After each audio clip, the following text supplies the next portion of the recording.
We'd like to welcome you all to our webinar, Preparing Course Content. My name is Jasmine Parent. I'm a learning technology consultant at Teaching and Learning Services here at McGill. I'm here today with a colleague who will be co-hosting the webinar with me, Megan Hirsch, who is also a part of our education technology team at TLS. So we'd like to let you know that this session is being recorded. If you prefer not to be visible, you can turn off your video so that you don't appear in the recording. I'd also like to note that you are muted upon entry for the duration of the presentation. So we ask that you hold off with questions. We're going to set aside some time at the end of the webinar to address your questions. And finally, please note that the slides of this presentation will be shared with the recording. So let's get started. We're going to start by going over the goals we have for today's webinar. So our goals for today's webinar are to demonstrate how to organize and manage content within my courses, how to explore how to curate and create materials, including videos for your course, and identify strategies for your students to practice your content. So I'll now give the floor to my colleague Megan, who is going to talk to you a bit about organizing your content strategically and why this is important. So thank you, Jasmine, and thank you everybody for attending today. As Jasmine mentioned, my name is Megan, and I will be co-hosting today's webinar. And before we jump in, I just want to acknowledge that many of you are probably already applying the strategies that we will be discussing today. Because these are relevant to both in-person teaching and remote teaching. We are, however, discussing and emphasizing these strategies because they're particularly important in the context of remote teaching. So let's start by examining course organization. So a well-planned course benefits both instructors and students. Planning and organizing your course content is like building the bones of your house. You want to think about the outline of your course and create an overall structure that's both engaging and cohesive for you and your student. The structure of a course greatly impacts the student experience. A clear course structure motivates students, improves their persistence, raises their engagement and grades. Sorry, it looks like we're having an issue with the PowerPoint. PowerPoint just restarted. I'm so sorry about that.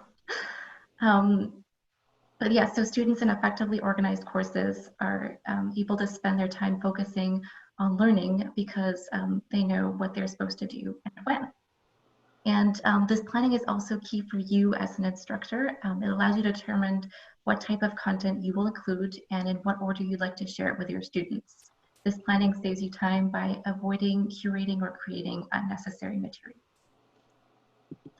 So let's jump right into some course organization strategies. And the first one is to set expectations. And what I mean by this is to define and communicate what the learning outcomes and expectations are for the overall course and for each individual module. And if you look at this next slide, the course outline template in the TLS website is a great resource to refer to when thinking about the kind of information you should share with your students. Think about communicating with your students at the beginning of the course, but also throughout, like for example, at the beginning of each module. This will help students navigate your content with a sense of control. They know what to expect and they also know what is expected of them. So the second strategy is to use simple navigation. Imagine the total learning experience from the perspective of the online students and organize your course accordingly.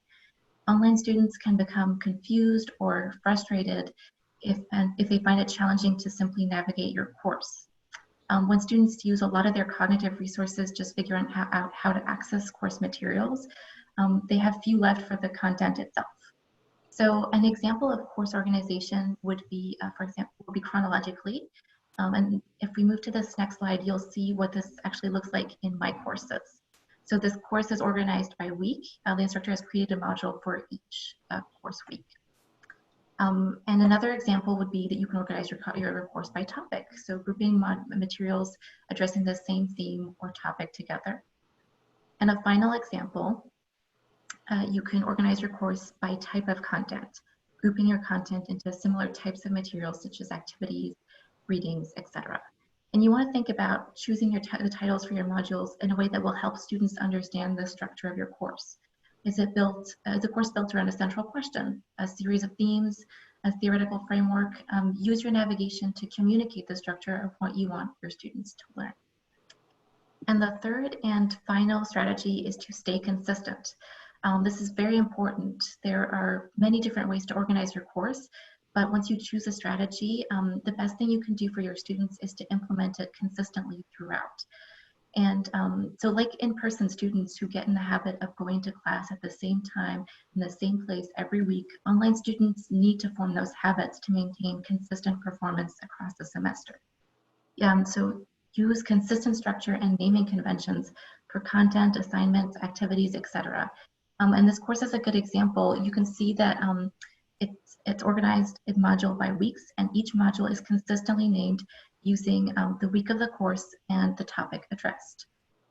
You can also make frequently used resources easy to find by putting them in a module at the main level menu rather than in one of the folders or sub-modules, so that students don't have to dig around to find them.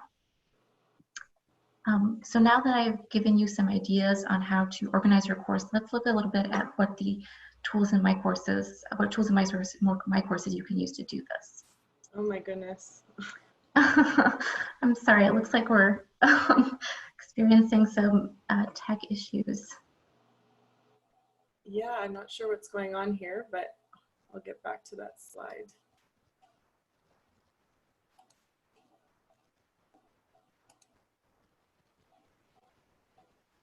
I think if this happens again, Jasmine, I can take over the screen sharing. Okay.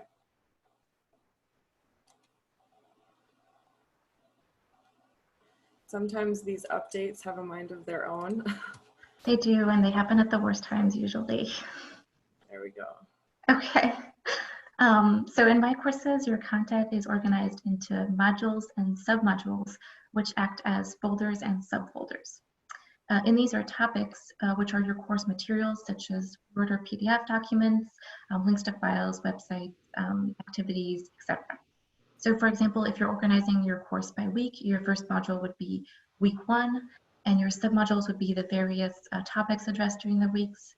The week, so for example, topic introductions, and inside your submodules would be the relevant course materials.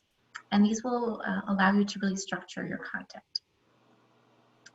Another way that my courses allows you to organize your course is through release conditions. So if you look at the next slide here, the release conditions are a way to predetermine access to your materials to students. So for example, you could give students access to a certain assignment only after the relevant course lecture has been given. Or you can give a due date to your readings, letting students know how they should progress through your content.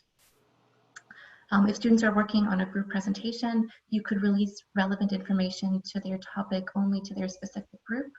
And a final example would be that you could give access to the first module of your course only to students that have read through the syllabus. So there are a multitude of ways that you can use release conditions to really set a pace to your course. So once you have an idea of how you would like to organize your course materials, you can start thinking about the content that you would like to actually put into your course. And before I let Jasmine tell you a bit more about that, I'm going to briefly discuss accessibility. Because whether you're curating your materials or creating them for your course, it's important to consider accessibility at the very beginning of your planning, so you don't have to go back and modify your course materials. So something to note about my course is it is an accessible platform. This means that it can be navigated using assistive technologies, and there are no barriers that prevent access to or interaction with the platform itself. So what you as an instructor really need to focus on is, and be mindful of, is the materials that you put into my courses. So if you're creating content in Microsoft, use the accessibility checker to do a quick scan of your documents and correct any known accessibility issues. Whenever possible, provide captioning for your videos. And this can be done with the lecture recording system that automatically generates captions for any content that is uploaded. Choose multimedia mindfully and prioritize multimedia that is accessible. So for example, videos that have closed captioning, or audio clips or podcasts with transcripts. And during your course lecture, describe your visuals. Instead of saying, look at this graph, verbally describe what the graph is communicating, to ensure that even if a student has difficulty seeing the element, they can still obtain the information that the graph conveys. And finally, provide several options for virtual participation. This ensures that if a student experiences any barriers with participation, they have alternatives that still allow them to engage with the course and interact with their peers. So for example, if you have your students discuss a specific lecture in Zoom breakout rooms, create a discussion forum in my courses about the same topic. So you allow students that did not take part in the breakout rooms a chance to participate. And if you'd like to explore this topic further, you can reach out to the Accessibility Advisor of the Office of the Provost, Rachel DeJordy. She'll be happy to help make your course more accessible and adapt some of your materials to your students. So now I'm going to give the floor over to Jasmine, who will be discussing creating and curating your content. Thank you, Megan, and thank you everybody for bearing with us through some of our technological difficulties. So now that we've covered ways in which you can organize your content, we're going to discuss how you can go about adding content to your modules. So you have two choices. You can curate content, which means you can collect other people's work or resources that are already available, or you can create content. So we're going to cover both. Whether you create or curate content, it's important to keep a few design principles in mind when thinking about a remote teaching environment. So the first principle that we have is to be intentional. Being intentional can mean a few things. It's important to define your learning outcomes before you start adding content. So following this, all content that you add should align with those learning outcomes. Furthermore, each piece of content should be relevant. So when you're adding content, ask yourself, like, does this really need to be here? How does this add to the students' learning? How does it help them achieve the learning outcomes that I've chosen? This also means that you should be very clear with your expectations. If you create a reading list, do you want your students to absolutely read everything on it? Or are some readings required while others might be additional? In an online setting, it's sometimes easy to upload very interesting but irrelevant content alongside your intended content. It might also be helpful to set expectations for your students' time. So I've taken a few online courses where the instructor indicated exactly how much time he or she expected us to spend on certain sections. As a student, this was very helpful for my own time management, and I knew what was most important to focus on. Being intentional also gives you an opportunity to highlight what's important. So explicitly letting them know that certain sections are more critical than others. Additionally, being intentional with the content, you can choose to include rich examples to support your content. So students might have an easier time understanding concepts when they're supported by examples. The second principle is to make your content personal. So build rapport with your students by including content that's addressed to them specifically. Don't be afraid to talk to them in a recorded video and just, be yourself. So because you're no longer in a room together, it might be difficult for your students to feel connected to you and with the content in the same way that they would face-to-face. So even just saying little things like starting a video or lecture recording with saying, hi everybody, I hope you're hanging in there, can go a long way. So doing little things or anything you can do to foster that rapport should be a priority given the circumstances that we are in are so extraordinary. And third, try to keep your content focused. So whether it be readings or videos, it's important to break your ideas down into smaller chunks so that you present one coherent idea at a time. If you choose to create and record videos, keeping your videos limited to 5 to 10 minutes is most ideal when keeping your students' attention focused.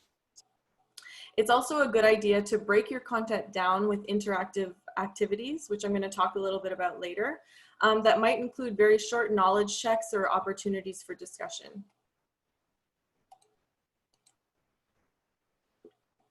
So as the instructor, you can validate the resources and decide how students will interact with the content. So much in the same way that you review and select a textbook or readings or activities for students on campus, you can review and curate online resources for students to interact with in an online environment.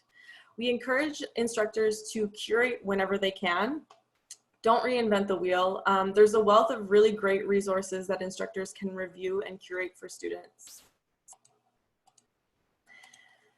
So the first place that you might want to look to curate materials is within our own library. The library has a liaison librarian for each department who are subject-specific research experts that can help you find what you're looking for.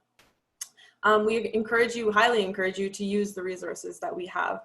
The McGill community also has access to a variety of platforms and catalogs like Canopy or WorldCat Discover that have videos, books, and media that are available to you to use in your courses. So as I said before, contact your liaison librarian for more information about this.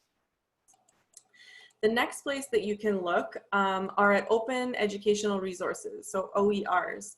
OERs are available teaching and learning materials that are either in the public domain or available under an open license. So this allows you to use and reuse, adapt and share materials.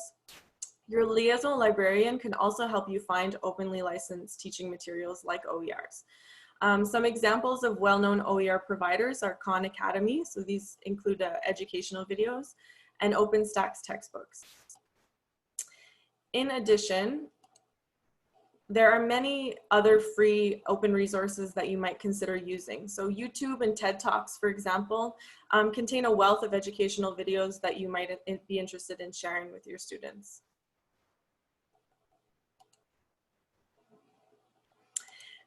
Because curating involves sharing somebody else's work, we believe that it's important to mention copyright and intellectual property. So the McGill Library does have certain copyright guidelines. Many instructors don't realize that McGill has a system in place called Savia that allows you to legitimately and fairly post up to 35% of a book within my courses. If you'd like more information on copyright at McGill, please visit the link that we've provided. McGill has a wealth of information on this topic. Additionally, if you have more specific questions, like about your course in particular, you can also contact a copyright librarian at copyright@mcgill.ca. We'd also like to mention that your intellectual property rights do not change because you're teaching remotely. So I've had a few instructors voice concern about their lectures being recorded or their slide decks being shared in public spaces. Please note that this is not allowed and your content is protected in a closed environment like my courses. So you might want to consider including a statement about copyright of your course materials and posting it to an announcement, for example, on my courses, or even in your course syllabus. We have templates for these statements on our website, which Adam is going to share with you in the chat.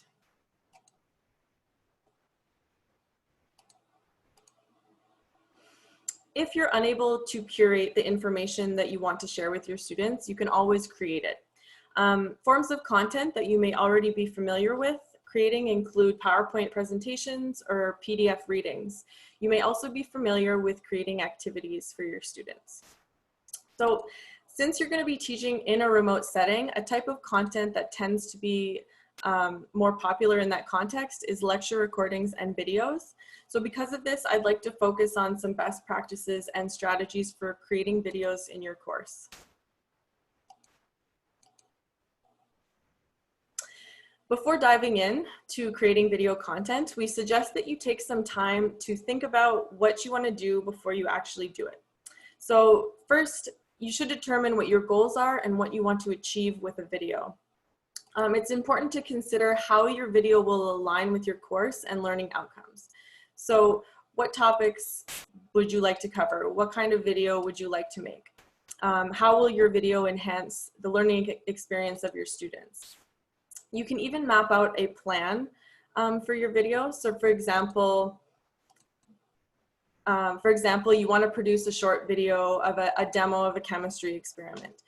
Just creating a structure that identifies who your audience is, like is it first year science students, what is their background, what experiment will you be doing, what's the purpose of the video, so how will this help them move forward.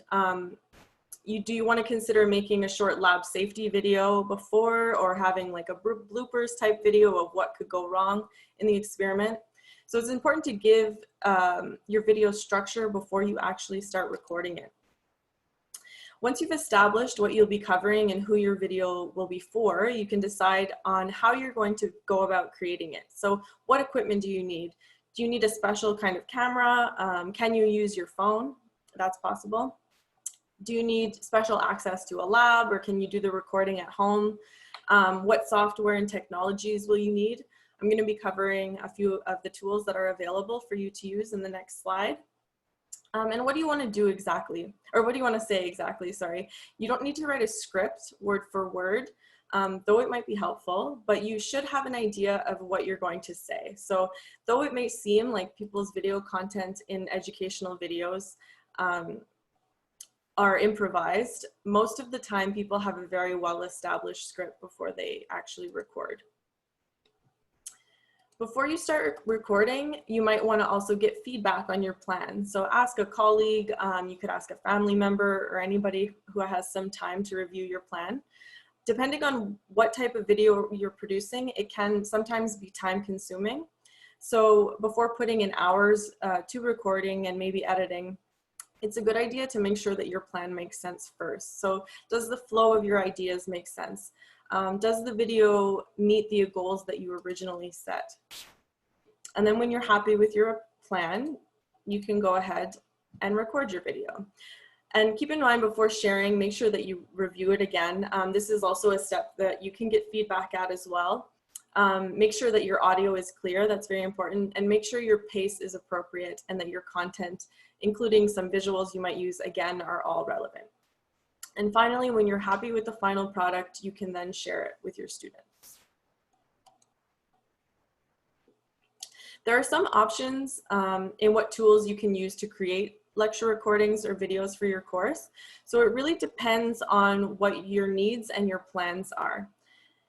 If you'd like to do a basic recording of your lecture with or without students present, you can always do so using Zoom. Zoom allows you to record live and interactive sessions with your students. You can also record your lecture ahead of time. So Zoom is likely the most straightforward and streamlined way you can go about recording a lecture. If you log in through the platform, if you log into the platform through My Courses and record from there, when you're done, that recording is automatically saved within the lecture recording system in My Courses. So the pros are that this is relatively straightforward. You can use features like screen capturing or the whiteboard to interact with your materials. The cons is that it's somewhat limited to recording what's going on within that moment exactly. It doesn't really have the opportunity for editing or adding any additional media. If you're looking to record short videos that just involve you presenting PowerPoint slides, you can use the recorder within PowerPoint. It's quite simple. You just record a voiceover of your presentation in presentation mode and then export it as a video file, like an MP4. I've been told by multiple instructors that this is quite user-friendly. If all you want to do is record your PowerPoint presentations, but just keep in mind that it is limited. So you can't record yourself. You only are recording your voice and are restricted to the features within PowerPoint itself. Finally, you might be interested in producing more complex video productions that include different types of media, like you can different videos, images, etc., annotations, animations, screen captures, and so on. So Camtasia is the most sophisticated software of the three options that I have here. It's a very powerful video editing program, and it's available to the McGill community. Adam will share the link to the IT software site that gives you access to Camtasia and other available tools. You could potentially generate entire modules using Camtasia, but I've also met a few instructors that like to use it for more finesse type tutorial videos. So for example, Last fall, I had an instructor that wanted to produce a video to explain how to use the different formatting styles of Microsoft Word. She said that she had been explaining and re-explaining the appropriate use of the different formatting styles for years when her students wrote essays. So finally, she asked me to help her create a short tutorial video that she would then post or share with her students when necessary. And she wanted to use Camtasia. In the end, I didn't actually have to help her with the software. She was able to figure it out on her own using the tutorials that the company provides. But once she did have the video produced, she told me that it was a real time saver for her. So when students had questions or when she was seeing recurring mistakes with using formatting styles in papers, she would then just share the video with her students rather than having to re-explain it multiple times. Just a note that the arrow here indicates the amount of time and the level of complexity involved in creating videos with each of these tools. So just out of curiosity, using the yes or no that is found under participants on your Zoom toolbar, I'd like to get a sense of how many of you would be interested in learning more about creating videos or video editing. So if you just click on participants, you'll see that there's a little checkbox, a green checkbox for yes, and a red X for no. So I see that some of you, actually quite a few of you, are interested. So that's really nice to see and good to know. I am sensitive to the concern that software like Camtasia can be intimidating. But you can start out small, you can test it out and record a very low stakes type video. So you might even want to start with an introductory video of yourself and your course. This will help you get a little more familiar with video or making a video in general. And you never know, it might be something that you actually enjoy doing and may eventually become a video editing expert. So if you wanted to know or explore a little bit more about Camtasia, just to get a better sense of how the platform works, how it looks, we're going to be providing some really helpful resources that are provided by Camtasia themselves, including a variety of short tutorial videos that you can watch. I also want you to keep in mind that you don't have to choose one type of video over another. You can include a variety of videos in your course. So you might want to have choose to record a fixed lecture and then record additional tutorial videos or other types of videos to include in your content.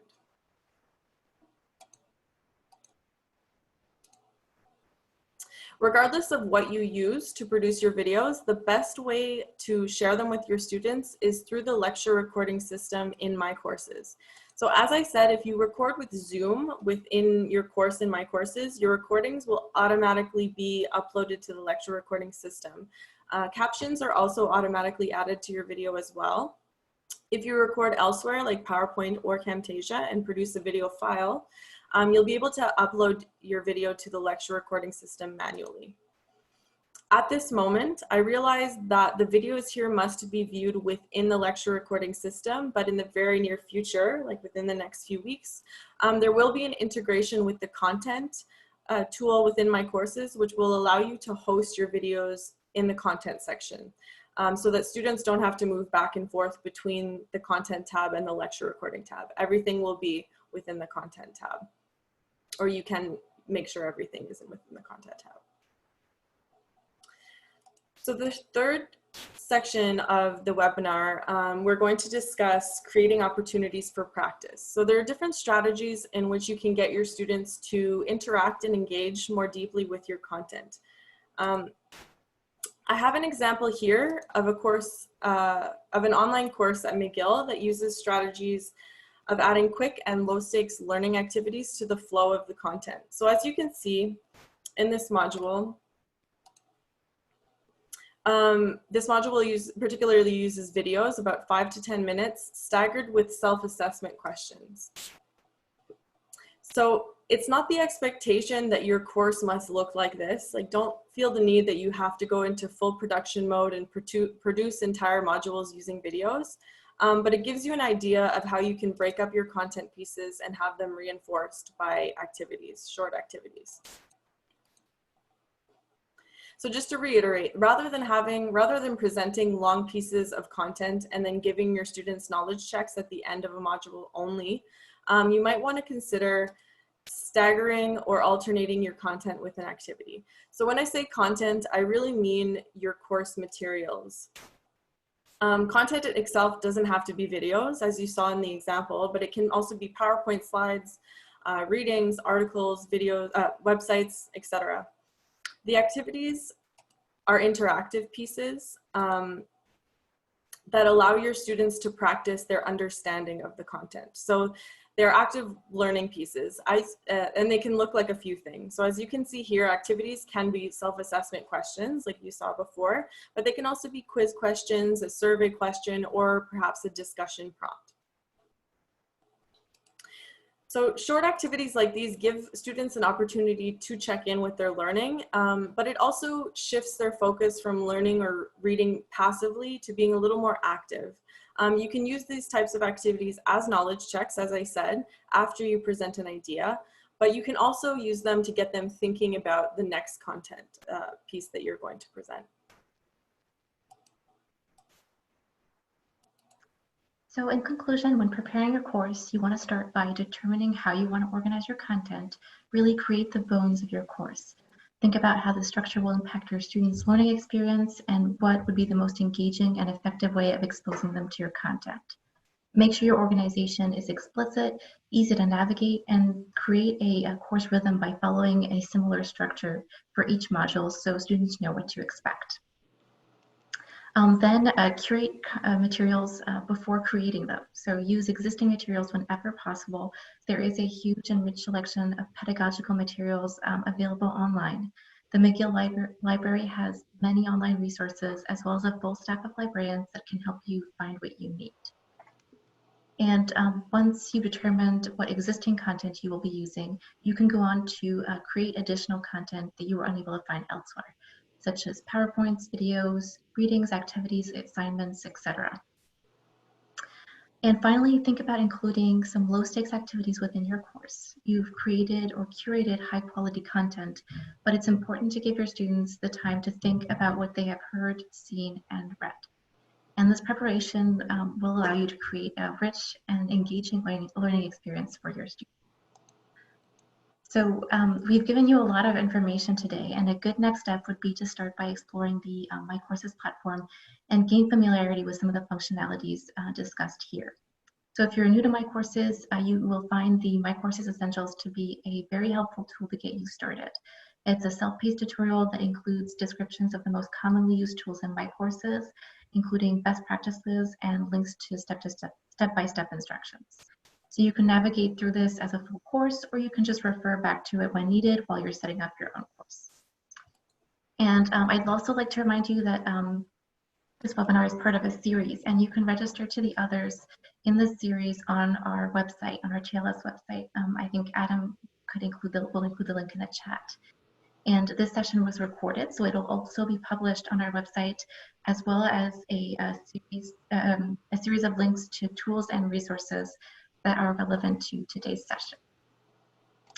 And now we'd like to hear from you. So let us know if you have any questions by raising your hand in Zoom. You can also let us know what your most important takeaways were from today's session in the chat. Yes, question here from Paul. So I'm going to unmute you now.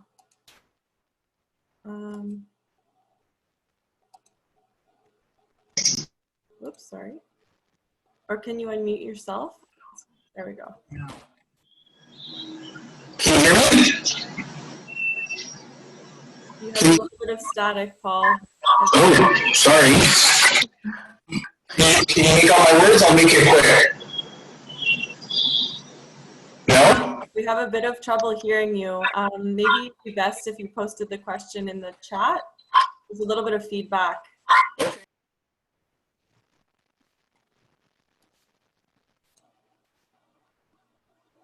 I'll just wait for Paul's question.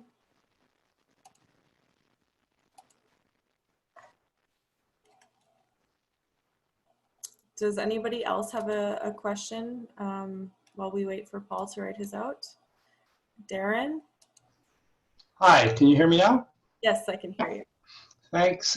So this is not a question, just you asked about most important takeaways. And for me, it came early when you talked about the importance of kind of simplicity and consistency and predictability in navigation for students so that they can develop kind of habits and expectations and shortcuts. It seems to me in my own limited use of my courses that is extremely important, that students, they don't have to expend a lot of their intellectual energy just figuring out how the course apparatus works, and can instead concentrate on figuring out the challenging content that we're presenting. That's really beneficial to them. And so erring on the side of simplicity and consistency in terms of like architecture and structure and organization, it seems to me is a good practice, instead of thinking that you're going to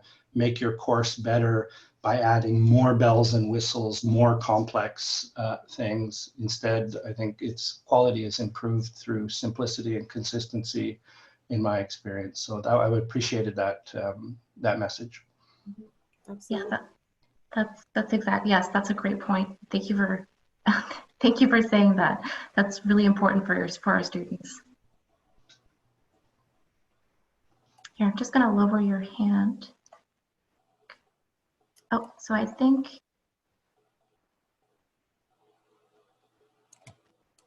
okay, I'm seeing Paul's question here in the chat. So Paul asks, are you familiar with Yellow Dig software? Jasmine, is that something you've heard of before? That is not something I have heard of. No. Is it a video editing software?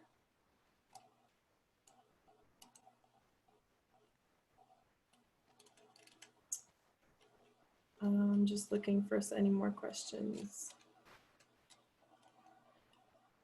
No, it's to get students to participate. Okay, that's interesting. That's definitely something that we can explore a little bit to see what that's all about. Yeah, thank you for flagging that. We'll research, we'll look into it. Okay, Adam just said Yellow Dig isn't a software that's on McGill's approved list at the moment. Okay. Does anybody else have any questions? Concerns?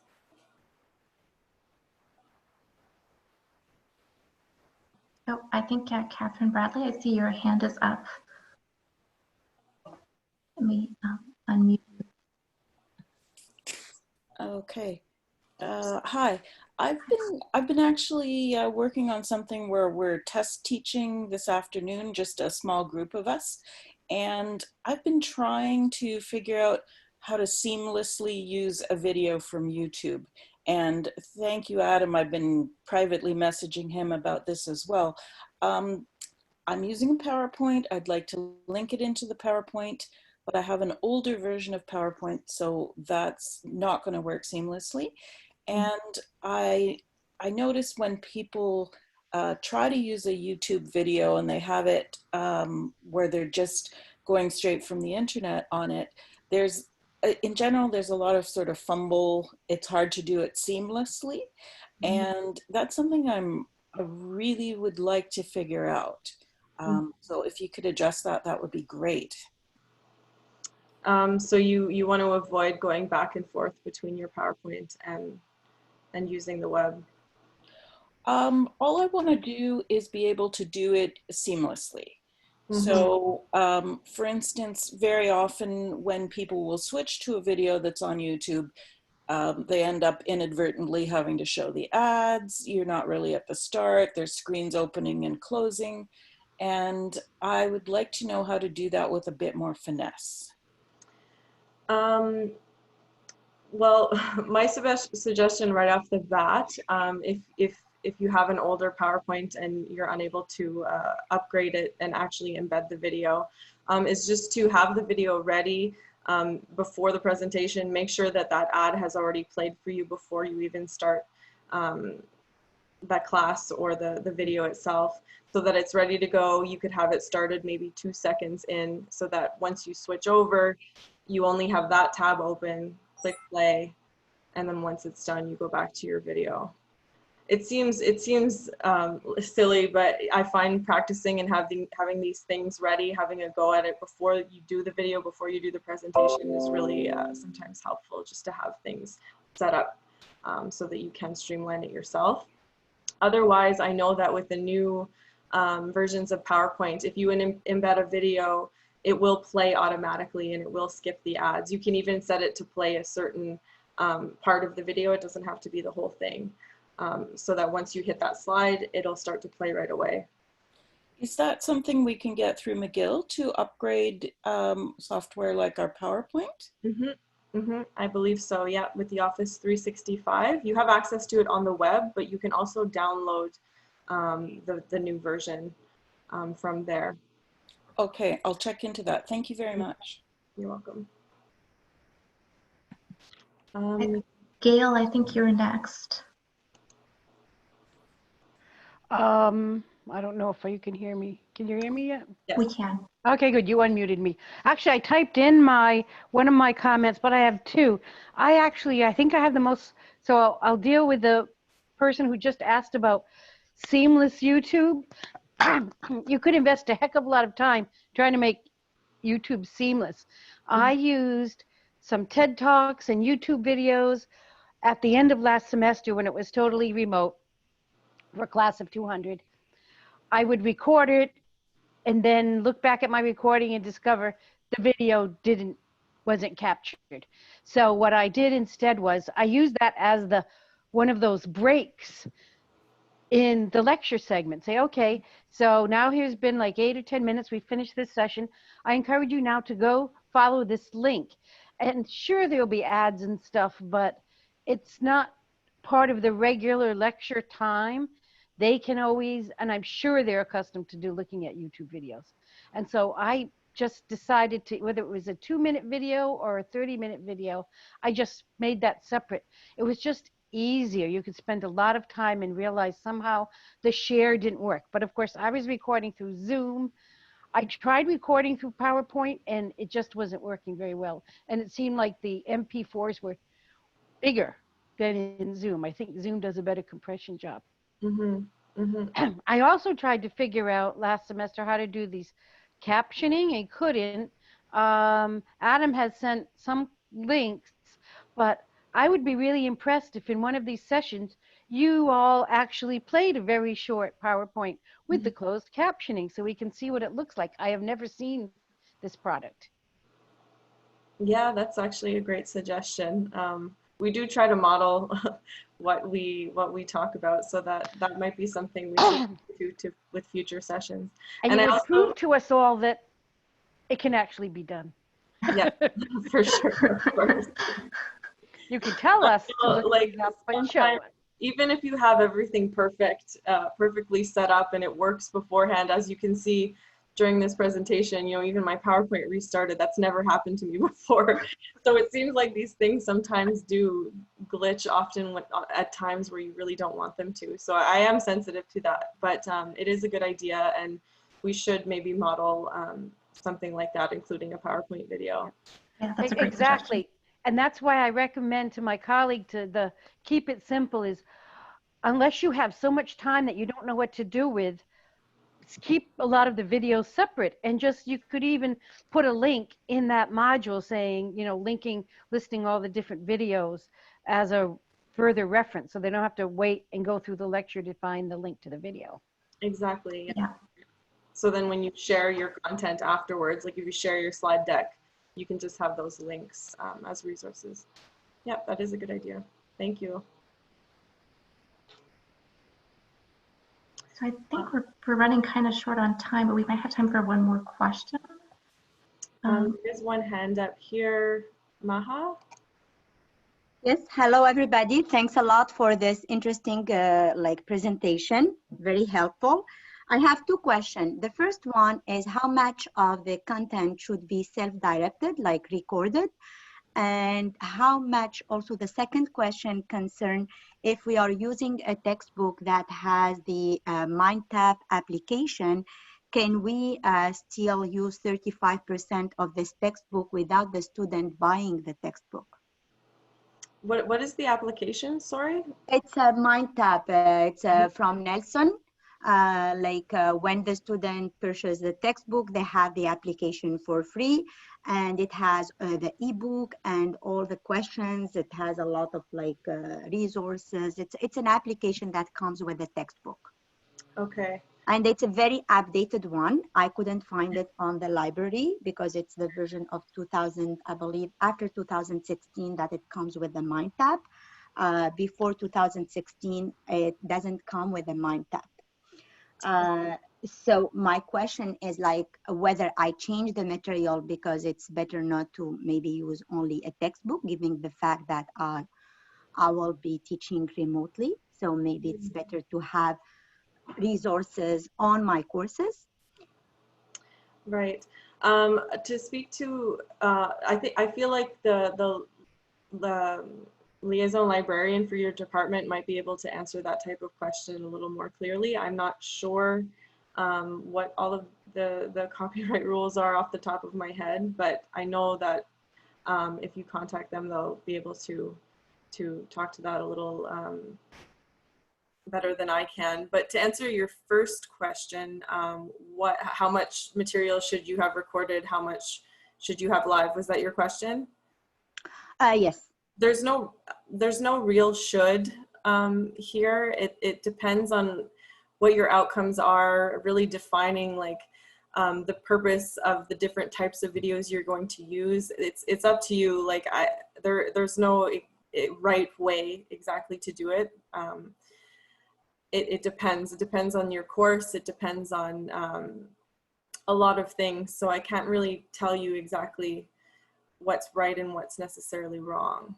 In terms of best practices so far, do you have any ideas? Because we are preparing for the fall, and I wish to know whether how many model I will make self-directed and how many will be live. Right.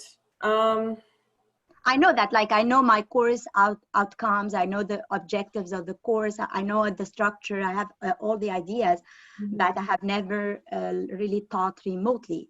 So in terms of self-directed activities, how much I have to make, let's say 13 models, 13 weeks, maybe roughly I will make 5 recorded and 7 live, or yeah, I mean, the same amount of time. Also, if I teach 3 hours in class, would it be self-directed activity would be maximum a video of an hour and 2 hours? Right. With the time, in terms of timing, that's my biggest question, how much time I will give the student remotely, because it's not the same way when we are in class and when we teach remotely. No, of course not. Sorry for all the questions. It's okay. I have so many. It's okay. I don't have an exact answer for you. I'm wondering if Adam has anything to say to that, because I know they had given a webinar last week on that addressed more that type of thing. So I don't know, Adam, if you can jump in.